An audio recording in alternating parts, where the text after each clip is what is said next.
नमश्चंडिकाय नमः। अथ दुर्गा सप्तशती भाषा अथ देव्या क्वचम। महर्षि मार्कंडेय जी बोले, हे पितामह, संसार में जो गुप्त हो और जो मनुष्यों की सब प्रकार से रक्षा करता हो और जो आपने किसी को आज तक बताया न हो, वह कवच मुझे बताइए। श्री ब्रह्मा जी कहने लगे, अत्यंत गुप्त व सब प्राणी की भलाई करने वाला कवच मुझसे सुनो। प्रथम शैलपुत्री, दूसरी ब्रह्मचारिणी, तीसरी चंड घंटा, चौथी कुष्मांडा, पांचवी सिकंदमाता, छठी कात्यायनी, सातवीं का रात्रि, आठवीं आठवीं महागौरी, नवी सिद्धिदात्री और देवी की नौ मूर्तियां हैं। यह नौ दुर्गा कहलाती हैं। आग में जलता हुआ, रण में शत्रु से घिरा हुआ, विषम संकट में फंसा हुआ मनुष्य यदि दुर्गा के नाम का स्मरण करे तो उसको कभी भी हानि नहीं होती। रण में उसके लिए कुछ भी आपत्ति नहीं है और न ही उसे किसी प्रकार का दुख या डर होता है। हे देवी, जिसने श्रद्धापूर्वक तुम्हारा स्मरण किया है उसकी वृद्धि होती है और जो तुम्हारा चिंतन करते हैं उनकी तुम निसंदेह रक्षा करने वाली हो। चामुंडा प्रेत पर बाराही, भैंसे पर रौद्री, हाथी पर वैष्णवी, गरुड़ पर अपना आसन जमाती है। माहेश्वरी बैल पर, कौमरी बोल पर और हाथ में कमल लिए हुई विष्णुप्रिया लक्ष्मी जी कमल के आसन पर विराजती हैं। बैल पर बैठी हुई ईश्वरी देवी ने श्वेत रूप धारण कर रखा है और सब प्रकार के आभूषणों से विभूषित ब्राह्मी देवी हंस पर बैठती हैं। और इस प्रकार यह सब देवियां सब प्रकार के योगों से युक्त और अनेक प्रकार के रत्न धारण किए हुई भक्तों की रक्षा के लिए संपूर्ण देवियां रथ में बैठी तथा क्रोध में भरी हुई दिखाई देती हैं तथा चक्र, गदा, शक्ति, हल और मूसल, खेटक और तोमर, परशु तथा पाश, भाला और त्रिशूल एवं उत्तम सारंग आदि शास्त्रों को दैत्यों के नाश के लिए और भक्तों की रक्षा करने के लिए और देवताओं के कल्याण के लिए धारण किए हुए। हे महारौद्रे, अत्यंत घोर पराक्रम, महान बल और महान उत्साह वाली देवी, तुमको मैं नमस्कार करता हूँ।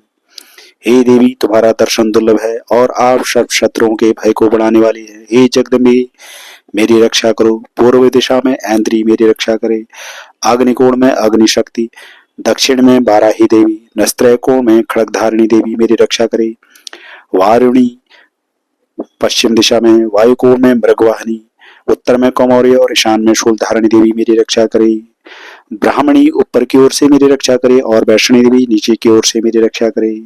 और इसी प्रकार शव पर बैठी चामुंडा देवी दशों दिशाओं में मेरी रक्षा करे। जया देवी आगे, विजया पीछे की ओर, अजिता बाईं ओर, अपराजिता दाहिनी ओर मेरी रक्षा करे। अघोतनी देवी शिखा की रक्षा करे तथा उमा सिर में स्थित होकर मेरी रक्षा करे। इसी प्रकार मस्तक में मालाधारी देवी रक्षा करे और यशस्विनी देवी मेरे भावों का संरक्षण करे। भावों के मध्य भाग में त्रिनेत्रा नथनों की अमघंटा देवी रक्षा करे। नेत्रों के मध्य भाग में शंखनी देवी और द्वारवासिनी देवी कानों की रक्षा करे। कपोलों की कालिका देवी और कानों के मूल भाग की भगवती शांकरी रक्षा करे। सुगंधा नासिका में और चर्चिका ऊपर के होंठ में, अमृत कला नीचे के होंठ में की सरस्वती देवी जीभ की रक्षा करे। कौमौरी देवी दांतों की और चंडिका कंठ प्रदेश की रक्षा करे।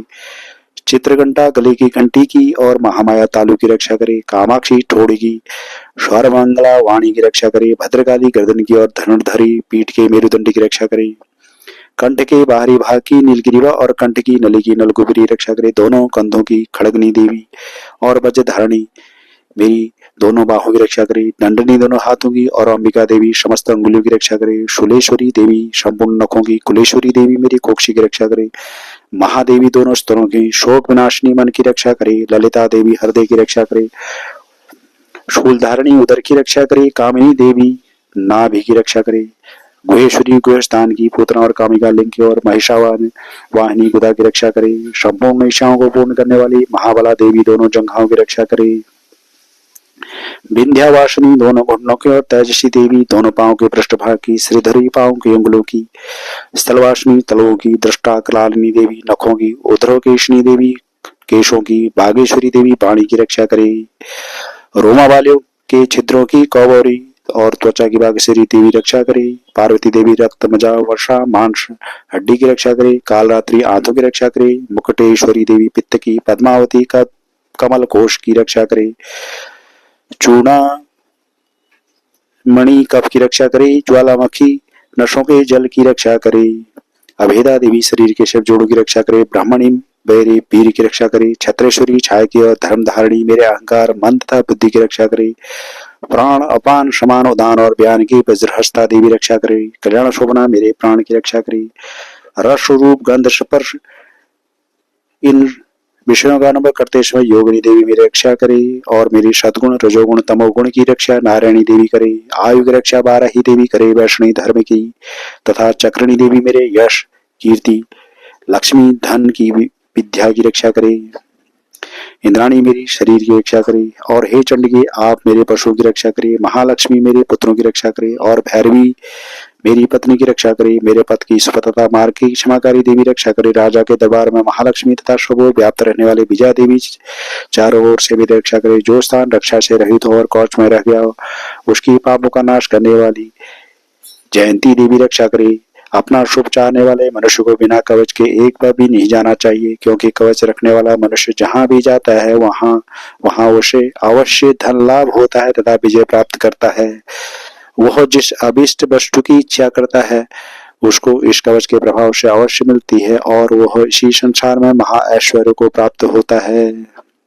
कवचधारी मनुष्य निर्भय होता है और तीनों लोकों में माननीय होता है। देवी का यह कवच देवताओं के लिए भी कठिन है। जो नित्य प्रति नियम पूर्वक तीनों संध्याओं को श्रद्धा के साथ इसका पठन पाठन करते हैं उससे देव शक्ति प्राप्त होती है और वो तीनों लोगों को जीत सकता है तथा काल मृत्यु से रहित होकर 100 वर्षों तक जीवित रहता है।